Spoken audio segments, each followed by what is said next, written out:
दोस्तों, एक बार पुनः स्वागत है आपका हमारे चैनल NCERT सॉल्यूशन 99 पर। दोस्तों, हमें आशा है आप अच्छे होंगे, स्वस्थ होंगे और आपकी पढ़ाई अच्छे से चल रही होगी।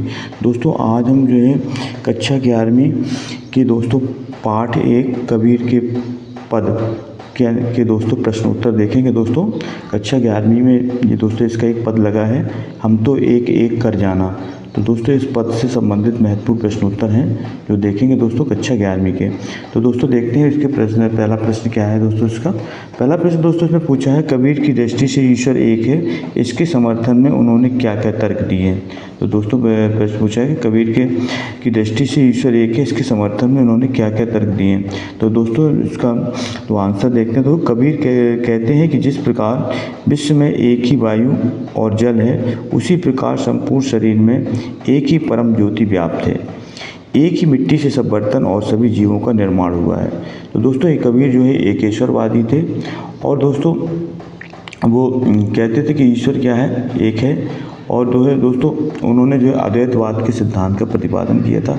जो अद्वैतवाद सिद्धांत था दोस्तों, इसके अनुसार ईश्वर को दो नहीं माना गया है, जबकि ईश्वर को एक ही माना गया है। तो दोस्तों ये था कोई प्रश्न क्रमांक 1 का उत्तर कि दोस्तों उन्होंने बताया था कि विश्व में एक ही वायु और जल है, उसी तरह ईश्वर भी एक है। संपूर्ण में एक ही परम ज्योति व्याप्त है। एक ही मिट्टी से सब बर्तन को, सभी जीवों को निर्माण किया है ईश्वर ने। तो दोस्तों इस प्रकार ईश्वर के विषय में दोस्तों कबीर के तर्क थे। इसके बाद दोस्तों प्रश्न क्रमांक दूसरा पूछा गया, मानव शरीर का निर्माण किन तत्वों से हुआ है। दोस्तों बहुत ही इंपॉर्टेंट क्वेश्चन है। मानव शरीर का निर्माण किन 5 तत्वों से हुआ। दोस्तों मानव शरीर का निर्माण अग्नि, वायु, जल, पृथ्वी, आकाश, इस तरह दोस्तों 5 तत्वों से हुआ है। दोस्तों इसके संबंध में एक दुआ है, क्षितिजल पावक गगन समीरा और पंच तत्व से बना शरीरा। इसको भी आप याद सकते हैं। दोस्तों हमारा शरीर का निर्माण जो 5 तत्व हैं वो अग्नि है, वायु है, जल है, पृथ्वी, आकाश। ये दोस्तों 5 तत्व हैं, इनसे पृथ्वी का निर्माण हुआ है। वो इनमें जो दोस्तों हमारा शरीर का निर्माण हुआ है। प्रश्न के बाद अगला देखते हैं तीसरा। दोस्तों तीसरे में क्या पूछा है कि दोस्तों तीसरे पूछा है कि जड़ जैसे बाढ़ी काष्ठ की, अग्नि न काटे कोई, सब घट अंतर तू ही व्यापक धरे स्वरूपे सोए। दोस्तों कबीरदास जी का जन्म जो है दोस्तों 1398 ईस्वी को दोस्तों बनारस के पास लहर तारा नामक तालाब के समीप हुआ था। दोस्तों एक गर्भिणी स्त्री द्वारा उत्पन्न हुए थे दोस्तों ये। तो दोस्तों इनके जो है गुरु का नाम रामानंद था दोस्तों। तो इन्होंने जो है दोस्तों एक महान संत थे, भक्ति काल के दोस्तों निर्गुण भक्ति धारा के प्रतिनिधि कवि हैं।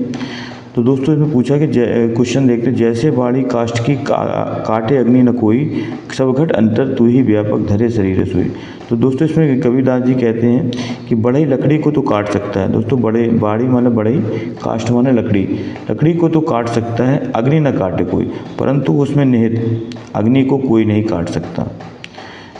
सब घट अंतर तू ही व्यापक धरे स्वरूप। दोस्तों इसी तरह हे ईश्वर जो है, तू सभी लोगों के अंदर तू ही जो है पाया जाता है, धरे स्वरूप रूप, मगर आपके स्वरूप कैसे हैं, अलग अलग हैं, सभी अलग अलग।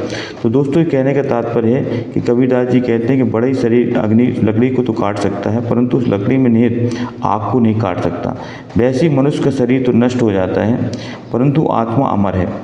परमात्मा सभी जीवों के हृदय में दोस्तों आत्मा स्वरूप व्याप्त है। ईश्वर सर्वव्यापक है, अजर है, अमर है।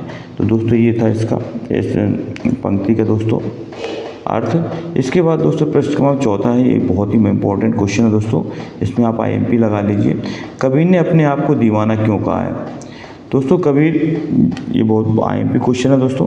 कबीर ने अपने को दीवाना इसलिए कहा है क्योंकि उनके अनुसार ईश्वर निर्गुण है, निराकार है, अजर है, अमर और अविनाशी है, जो नष्ट नहीं होता। दोस्तों वे राग द्वेष अहंकार और मोह माया से दूर होकर और निर्भय हो चुके थे। अतः ईश्वर के सच्चे भक्त होने के कारण दोस्तों उन्हें जो है कबीर ने अपने आप को दीवाना कहा है। तो दोस्तों ये थे महत्वपूर्ण प्रश्न उत्तर। आई होप यू दोस्तों आपको ये प्रश्न उत्तर दोस्तों आप इनको नोट डाउन कर लें और इनको बार बार अभ्यास करें, ताकि आपके लिए ये दोस्तों बहुत ही लाभकारी साबित होंगे। तो दोस्तों आप हमारे चैनल को सब्सक्राइब कर दें, लाइक कर दें और दोस्तों इस वीडियो को ज़्यादा से ज़्यादा लोगों को शेयर करें।